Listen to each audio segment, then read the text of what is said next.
Oui, bonjour à tous. Donc, moi, je vais vous parler de Noé Santé, qui est une entreprise. Alors, on est venu en voisin, puisqu'on est situé à Pessac, à quelques kilomètres d'ici, qui est une entreprise qui est spécialisée sur les retours à domicile en sortie d'hospitalisation. Euh, donc, nous, on est parti un peu de trois constats. C'est que organiser un retour à domicile en sortant d'hospitalisation, c'est une action qui va se situer un peu au carrefour de tâches administratives, sociales, logistiques et paramédicales.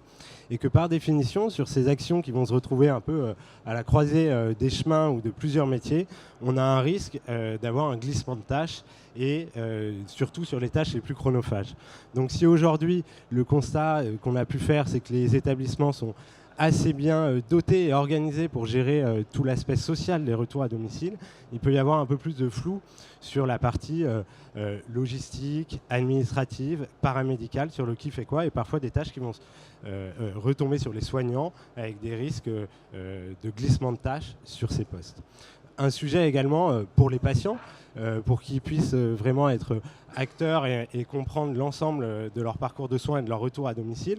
Un exemple sur le reste à charge. Il faut un réhausseur de toilette. Quel va être le reste à charge, etc. Est-ce que ces patients sont en capacité de pouvoir avoir l'information? Et enfin, un sujet, bien sûr, de disponibilité des lits. Noé Santé, c'est une entreprise qui a été créée par deux urgentistes, donc je pense qu'ils étaient confrontés au quotidien au sujet de pouvoir faire monter des patients dans les lits et d'avoir des lits disponibles. Donc avoir ce sujet de se dire qu'un patient qui est médicalement sortant, si c'est un retour à domicile, on doit pouvoir le mettre en œuvre le plus rapidement possible, puisqu'on n'est pas limité par des sujets de place comme des retours en SMR ou en EHPAD.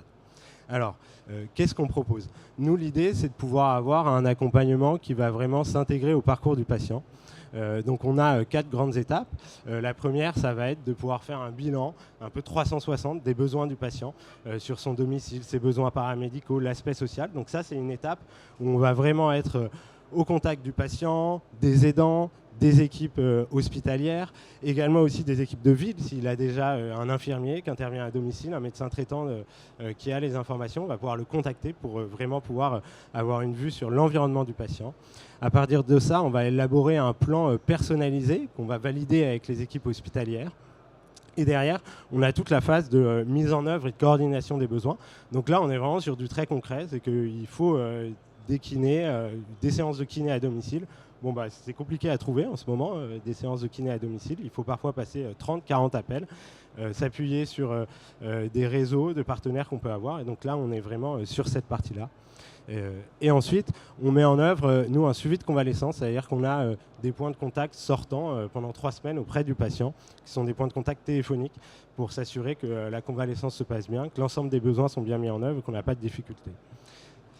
Les avantages de Noé, c'est qu'aujourd'hui, on a vraiment un dispositif qui va venir en complémentarité de ce qui peut déjà exister. On a le Prado, HAD, qui vont répondre à certains cas patients.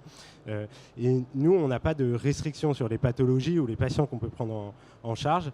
Donc c'est un de nos intérêts de pouvoir intervenir sur des patients qui sont aujourd'hui un peu entre les mailles du filet. Les retours qu'on a des établissements, c'est qu'on a, si on interroge les équipes médicales et paramédicales, à peu près 90% de taux de satisfaction des équipes qui considèrent qu'on apporte vraiment une réponse et une aide là où ils n'en avaient pas. On a bien sûr l'enjeu de pouvoir participer à la réduction des durées de séjour et des réhospitalisations. Là-dessus, on a une étude médico-économique qui a été faite sur 1500 patients inclus qui montre des baisses de l'ordre de 20% des durées de séjour. Et enfin, on a l'accompagnement humain auprès des patients. Alors, désolé, je l'ai passé. Pour conclure très rapidement, nous, on a un dispositif qui n'est pas aujourd'hui un dispositif sur étagère. Le but, c'est vraiment qu'on puisse le co-construire avec les établissements de santé pour s'adapter aux organisations actuelles. On peut intervenir en mettant à disposition des personnels de Noé Santé au sein des établissements. On peut aussi outiller, s'il y a déjà des IDEX sur un service, par exemple, avec une solution SaaS. Et on intervient sur tout type de territoire. On intervient aujourd'hui beaucoup sur des territoires où on a des difficultés de démographie paramédicale et on s'en sort. Voilà. Merci beaucoup. Merci. Est-ce qu'on a des questions? Oui.